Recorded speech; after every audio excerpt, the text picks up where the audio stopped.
오늘 중민이론 40주년을 맞아서 이렇게 중요한 학술대회를 하게 됐는데요. 지금 이제 이 한국어로 하면은 중국어 생중계가 지금 번역이 이제 되고 있습니다. 이렇게 나오거든요.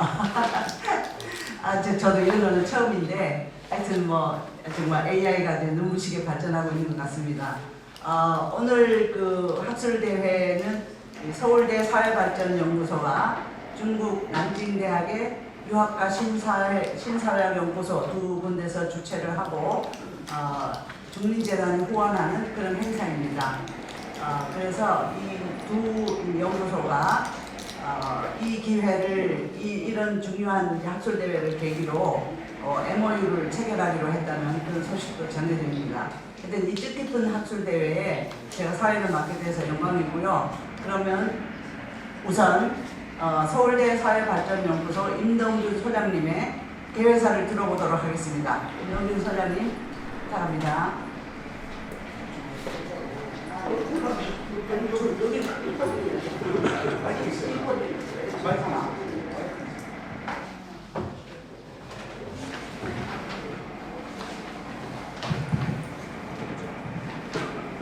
감사합니다.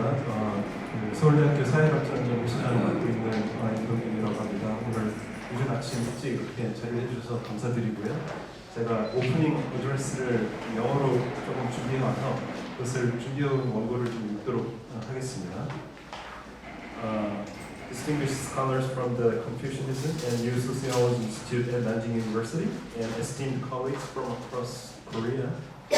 Before I begin, let me note that I had originally prepared a longer opening address, which is included in the conference program book. I was planning to read it in full, but I realized that it may be a little bit too long. So to save time, I will read a slightly shortened version here today. So if you're interested in the longer version, please kindly refer to the program book. So it is both an honor and a great pleasure to welcome you to Seoul National University on this beautiful autumn day. My name is Dong Gyun-hee, Director of the Institute for Social Development and Policy Research at SNU. On behalf of my colleagues and our university, I extend my warmest greetings and heartfelt appreciation for joining us. Let me begin by offering sincere congratulations on the 40th anniversary of the Chungmin theory. As many of you know, this tradition arose from an urgent need to explain the complexities of Korean society beyond Western frameworks. It created a more nuanced lens capable of illuminating the lives, practices, and practical wisdom of ordinary people in Korea. Over 4 decades, Chungmin theory has provided powerful insights, and in this era of accelerated global change, its significance is greater than ever. We live in times of extraordinary transformation. Markets shift quickly, governments respond unevenly, and the advance of artificial intelligence pushes change at a breathtaking pace. And at the same time, our planet faces profound environmental challenges. These dynamics generate uncertainty and disorientation. In such moments, what anchors us is the everyday wisdom of ordinary people. Their practical knowledge and common sense judgments shaped by tradition and concrete experiences. These enduring resources can guide us through rapid and chaotic change. In this sense, the role of Chungmin theory is indispensable. Today's event was organized to create space for deep dialogue, how our world is changing, how citizens' roles are evolving, and how culture, economy, politics, and civil society interest in shaping our collective future. Reviewing the list of presenters, chairs, and discussants, I was deeply impressed. I am confident that what lies before us today is nothing less than a feast of ideas, an occasion for vibrant intellectual exchange that will enrich our thinking and inspire our research. This year also marks the 60th anniversary of our Institute for Social Development and Policy Research at SNU. Over 6 decades, we have sought to eliminate the challenges facing society and to propose visions for the future. At this milestone, we are reflecting anew. How can scholarship and lived experiences together guide us toward a more just and helpful future? In this sense, today's symposium could not be more timely. I look forward with great anticipation to the insights that will emerge. Once again, thank you for being here and for contributing your wisdom. I wish you an inspiring and fruitful day of dialogue and discovery. Thank you very much.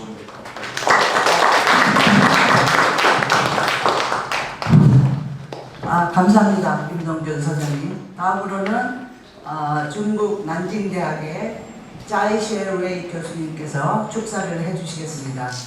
네, 짜이셰웨이 교수님은 중국에서 유명한 장장 우수 교수로 선정이 되셨고 그의 저술이 많은 상을 받았습니다. 부탁합니다. 짜이셰웨이 선생님. 네.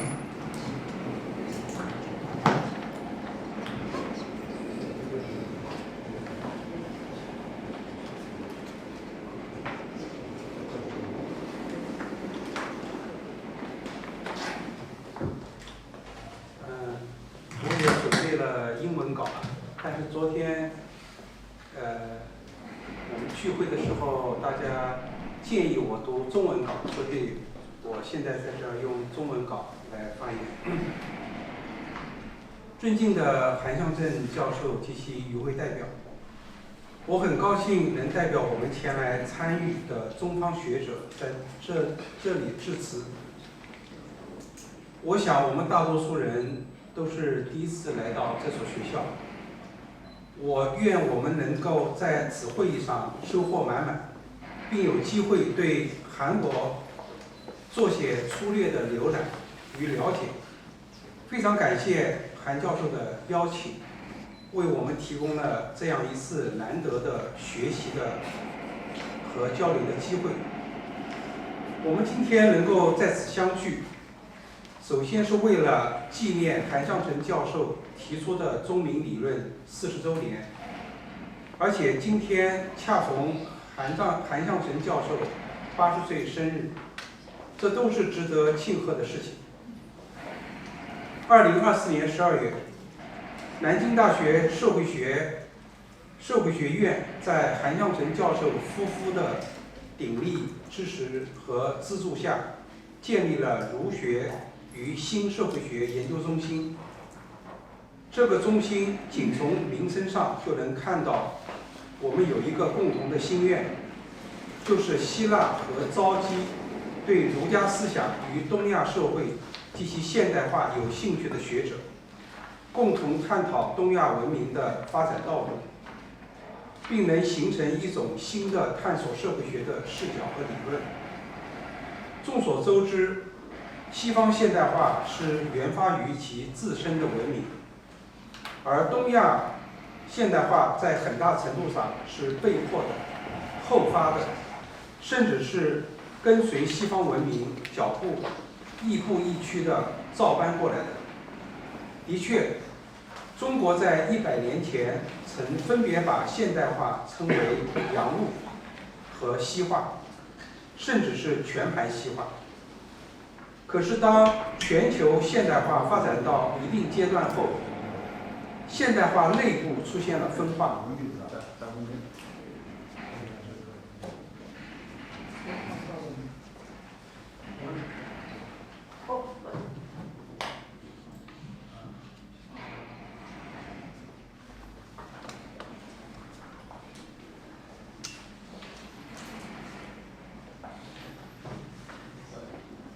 也就是说，其中表现出了一种民族国家的自主性在增强，一种寻根的意识在增强，一种探索更加适合于自己社会文化及政治的意愿在增强。就此，不同国家和地区的政府往往不满足于西方学者提供的现代化理论框架，他们有了独立探索的意愿，在实践中也出现了亚洲四小龙。在这些以上这些反映在学术领域，就有了一种文化自觉，也就是社会科学的本土化或托殖民地化。对于这一学术导向性的反思，儒学显然是一个绕不过去的文化思想根源。儒学之所以重要，是因为东亚文化圈的共同基础是儒学及其由其所建构的社会形态。在这一点上，中国与韩国曾经有非常相似的历史，或者说，比较于东亚的日本，韩国的社会意识形态及其社会结构更加接近中国。许多韩国古代思想与制度大都来源于中国的礼制和理学。我有时候在想，很多中国传统的日常生活，今天或许在韩国还能见到。如果处于现代化中的我们要想亲身感受一下这样的文化，在中国大地未必会有可能，但在韩国反而会有。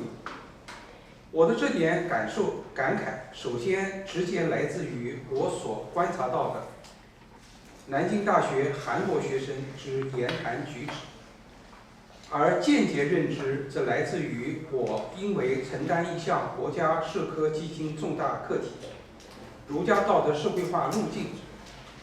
我在其中有一部分涉及到儒学在韩国的传播，以及我注意到一些韩国伦理电视剧在中国所拥有的一大批观众。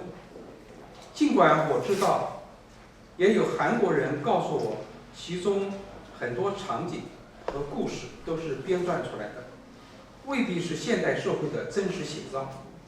但这点也同中国广为流传的宫廷剧有几分相似。他们在中国也拥有大量的观众，亦或许戏说的成分。但为何剧作家们要这样演绎剧情，观众又为何喜爱呢？依然是因为其中有我们熟悉的文化要素，即儒家伦理、社会与家庭结构，以及他们在现实社会中的运行法则。因此，我们不得不说，传统与现代，至少在东方社会，不是对立关系，不是用一个取代另一个，而是相互糅杂在一起的。我们历史上的每一次的模仿与融合，都会留下自己的文化烙印。即使我们会向其他文明拼命学习和模仿，也正如同韩国的社会经济发展曾经模仿过中华文明，亦模仿过西方文明，但还是有自己的民族性和文化底色。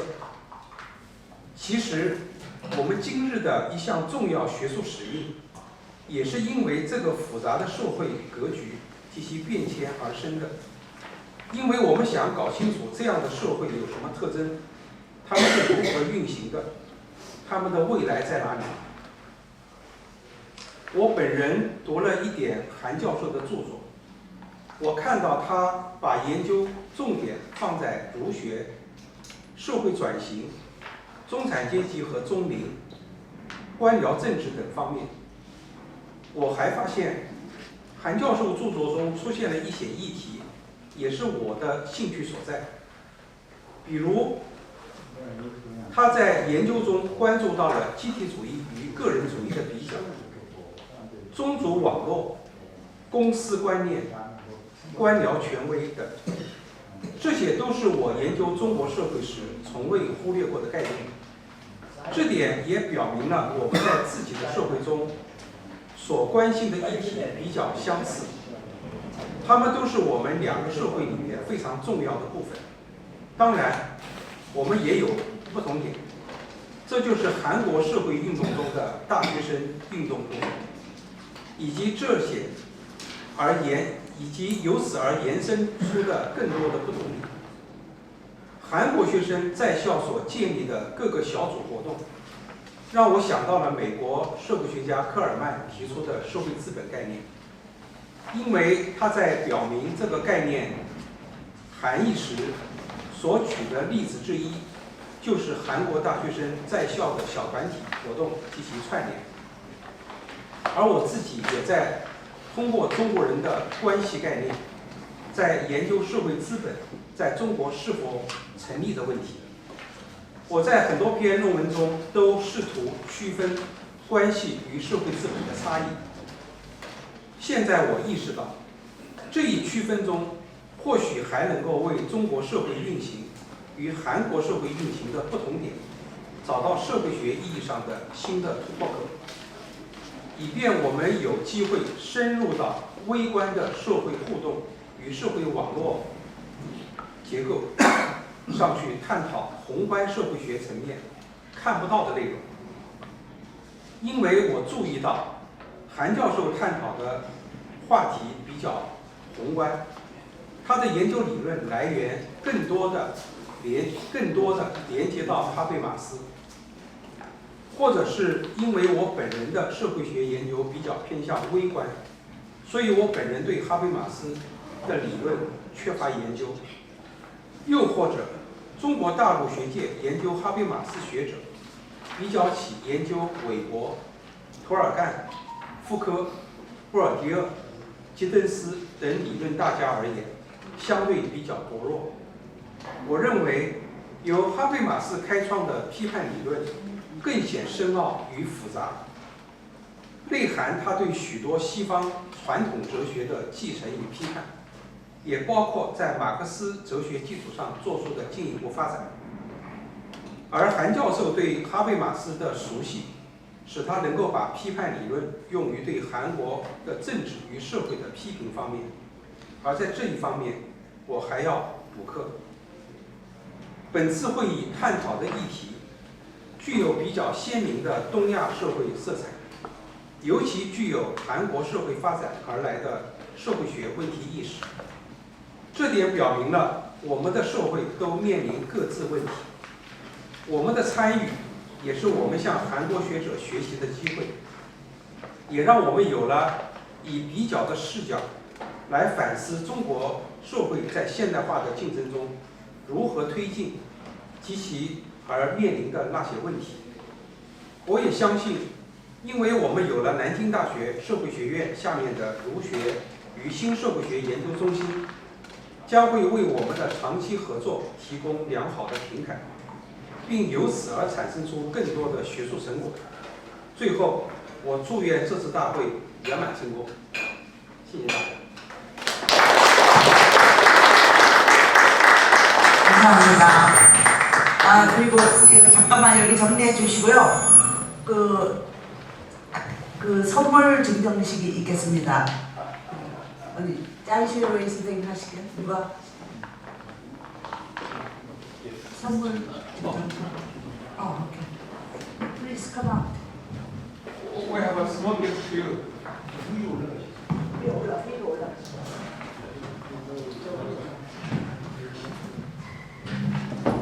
저 난징대학에서 선물을 가져오셔서 선물 증정식을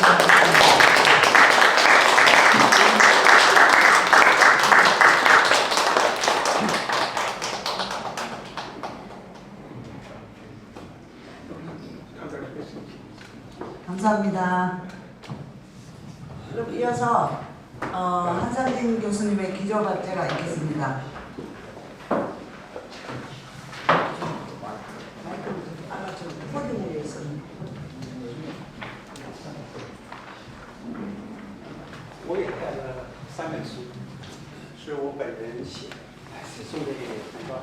아, 네. 책 3권을 가지고 있습니다. 감사합니다.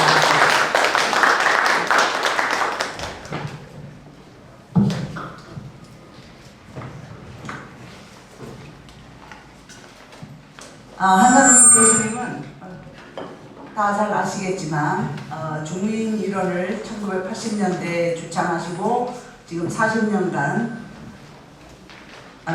연구하고 계십니다.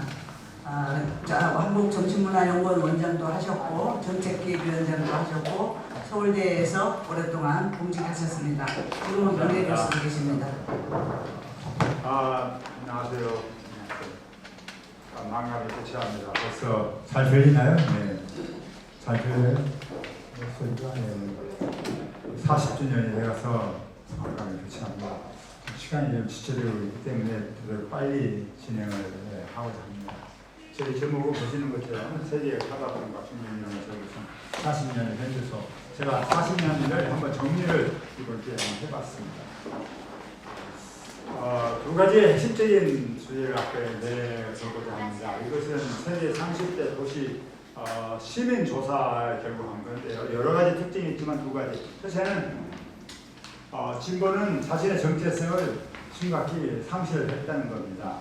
진보는 근대를 위협하는 위험사회의 도전에 대해서 세계 어디서나 한국만이 아니고 정부가 강력한 권력으로 해결하기를 선호하는 경향이 매우 뚜렷합니다. 이것은 과거의 보수와 상당히 유사한 혼동되고 있다고 생각합니다.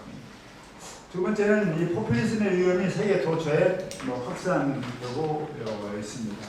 아래로부터 포퓰리즘을 선호하는 시민이 많고 이들은 굉장히 강력한 독재를 선호하는 경향이 있습니다. 이러한 경향은 놀랍게도 자유민주주의에 본토를 할 수 있는 유럽, 특히 뉴욕에서도 매우 강한 것으로 나왔습니다.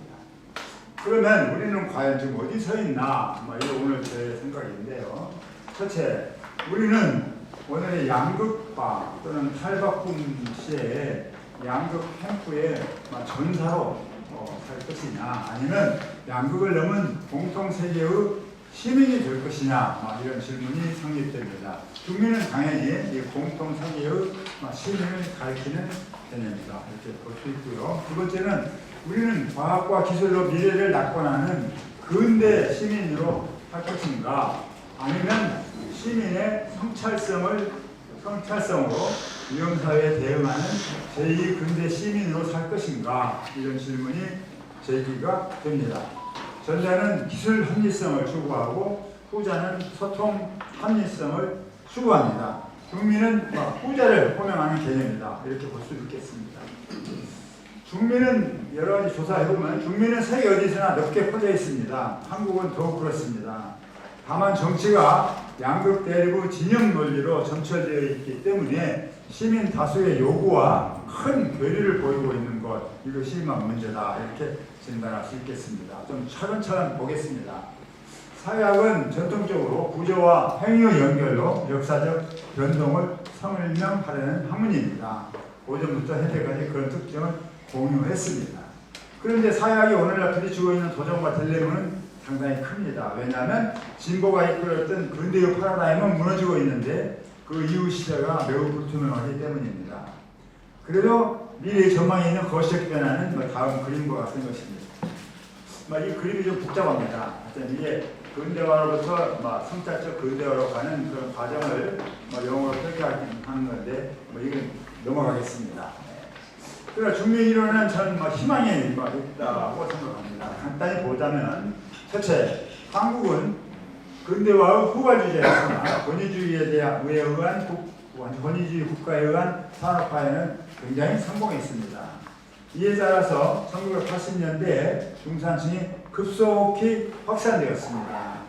한편 대학생들의 체제 비판은 치열했고 또 지속적이었습니다. 이렇게 새로운 눈으로 사회에 진입한 이들 세대가 국민의 핵심을 구성합니다. 근대화의 결실인 이들 국민이 민주화와 민중의 권익신장을 요구했습니다. 이런 국민의 통합적 지향은 오늘날 세계사적인 의미가 있다고 저는 생각합니다. 따라서 국민 이론의 재구성도 필요하고 바람직하다, 이렇게 저는 생각하고 있습니다.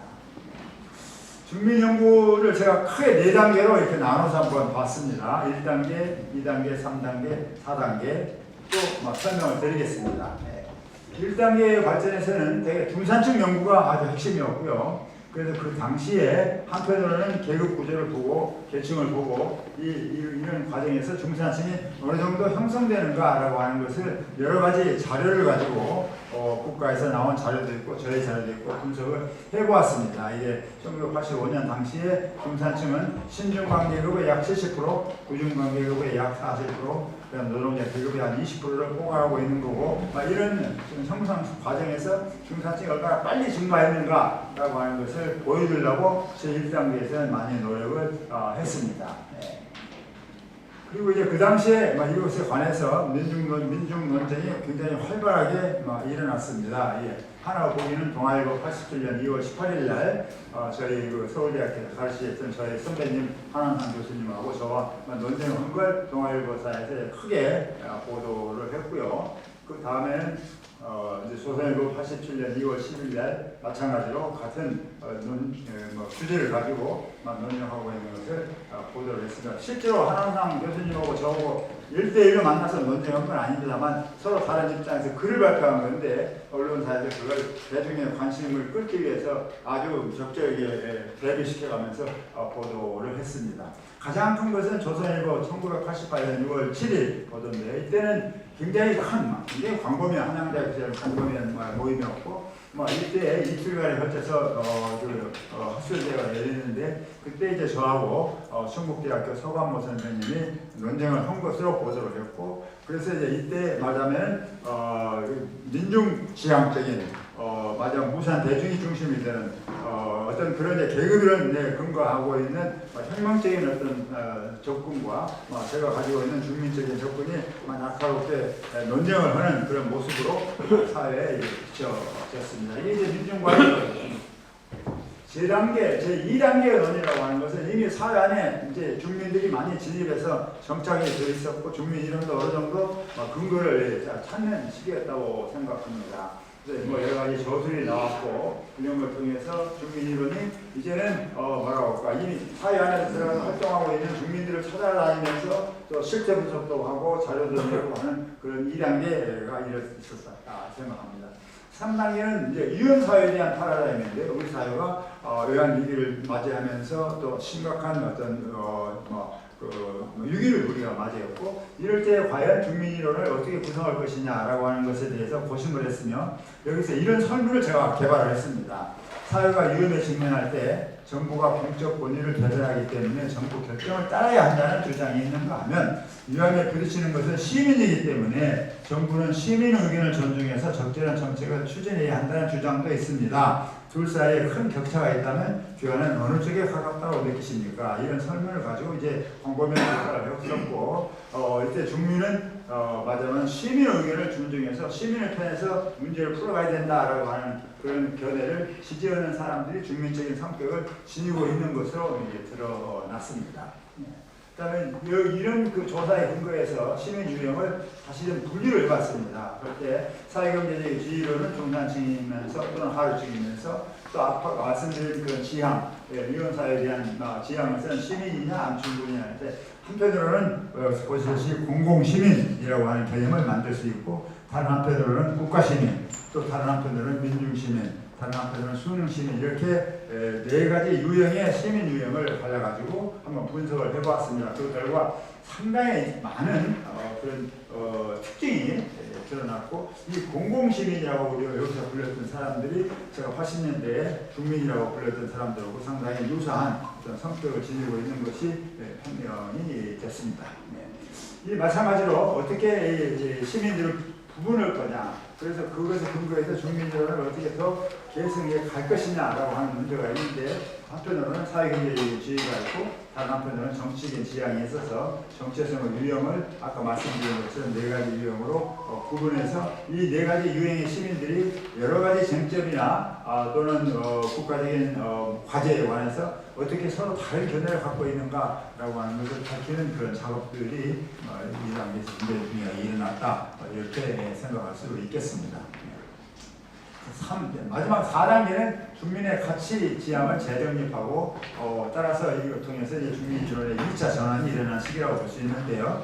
이건 너무 열릴 수 있는 거 아닙니까? 사회경제적인 지위는 방금 여기서 보시는 것처럼 이런 설명을 통해서 우리가 충분히 파악할 수가 있고요. 중요한 것은 이제 이 질문입니다.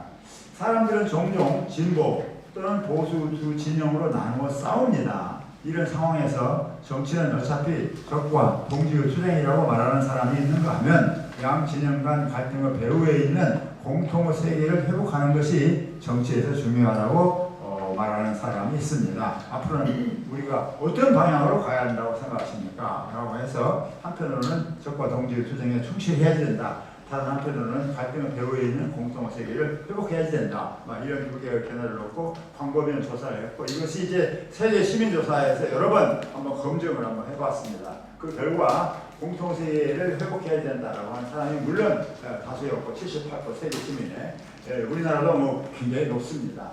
이것에 근거해서 뭔가 중민이론을 좀 재구성해야 된다. 2020년대 현실에서 그런 생각을 가지고 작업을 해왔고 또 앞으로도 할 생각입니다.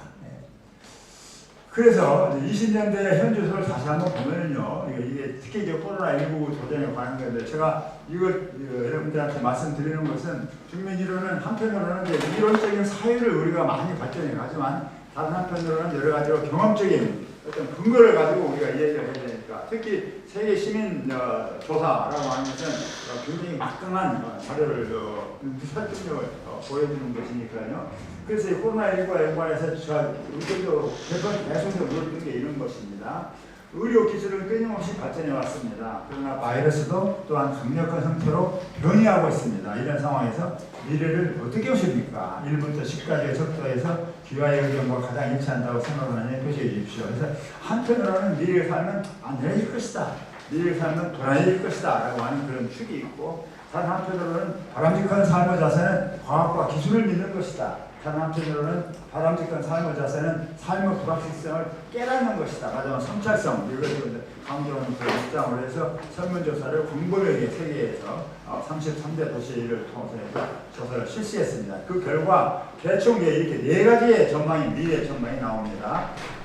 미래를 안전하게 보느냐 불안하게 보느냐, 과학기술을 신뢰할 거냐 시민의 성찰성을 신뢰할 거냐 라고 했을 때 하나는 낙관적인 전망이고 다른 하나는 기술 관료적인 전망이고 하나는 탈과학시대의 전망이고 다른 하나는 성찰적 전망인데 세계 시민들의 결과를 보면 성찰적 시민 전망을 가지고 있는 사람이 36%, 낙관적 전망을 가지고 있는 사람이 31.1%. 낙관적 전망은 근본적으로 과학과 기술에 근거해서 우리의 미래를 안전하게 관리할 수 있다고 하는 생각인 사람이고 성찰적 시민은 앞으로 미래는 더욱 불안해질 것이고 그것을 극복하기 위해서는 과학과 기술에 대한 신뢰만으로는 안 되고 시민의 성찰성이라고 하는 개념이 굉장히 중요해진다. 위험사회에 대한 새로운 성찰이 앞으로 미래를 위해서 굉장히 중요하다라고 하는 그런 견해가 되겠습니다. 이런 어떤 발견을 굉장히 중요한 자료로 생각하고 있습니다. 이런 연구를 통해서 제 나름대로는 40년 동안의 중민 연구의 개념사를 한번 정리했습니다. 이게 결국은 제가 이번에 글을 쓰면서 이걸 정리하는데 하나 의의가 있지 않나 생각합니다. 그래서 1980년부터 2020년대까지 대체로 이런 형성의 맥락을 보고 분류 기준을 보고 네 가지 유형을 이렇게 나누어서 각 그 단계별로 이론이 어떻게 발전해 왔고 현재 우리가 어디에 있느냐라고 할 때 결국 2020년대에 우리는 있는 것이고 이런 시점에서 앞으로 국민이론이 어디로 가야 되고 그것이 한국 사회에 대해서 또는 세계사적으로 어떤 의미를 갖고 있는가라고 하는 것을 생각해 보는 과제를 안고 있습니다.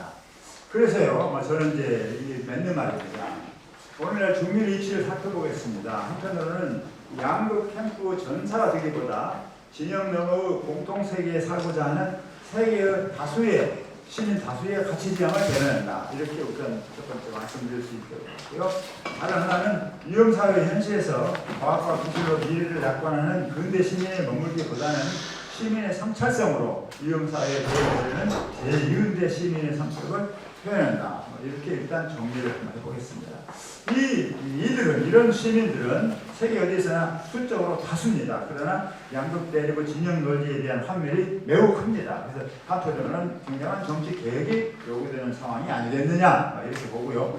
다른 한편으로는 이런 세계 조사, 시민 조사에 근거해서 또 중민 이론이 가지고 있는 고유한 어떤 상표가 있고 가능성이 있다고 보기 때문에 이론적으로 중민 이론을 재구성하고 중민 이론으로 세계화가 가능하고 또 필요한 상황이 아니겠느냐. 그래서 결국 제 결론은 중민 이론이 그동안 40년을 경고하면서 나름대로 변화하고 있는 이 세계에 대응해서 어떻게 뭔가 통합적인 사회, 민중과 중산이 같이 사는 사회, 또 우리 미래를 좀 더 시민적인 협력으로 바꿔가는 그런 사회, 이런 사회를 만들어가기 위해서 나름대로 노력을 했는데, 현재 우리는 새로운 도전과 시련에 직면해 있고, 그 직면은 그 시련을 이기려고 하면은 한편으로는 세계 다수의, 또 우리나라에서 다수의 시민이 요구하는 방향으로 우선 정치가 크게 변화돼야지 되고, 더 나아가서 이것을 이어받아서 시민운동도 더 발전돼야지 되고, 그걸 통해서 국민이론도 이제는 단순히 한국에 있는 로컬한 어떤 이론이 아니라 좀 세계적인 이론으로 발전해 갈 수 있는 새로운 발돋움의 기회가 되어야 된다, 또 될 수 있다 라고 하는 그런 생각을 제가 이번에 좀 더 하게 됐습니다. 이런 생각을 간략히 이렇게 발표를 하게 됐습니다. 감사합니다.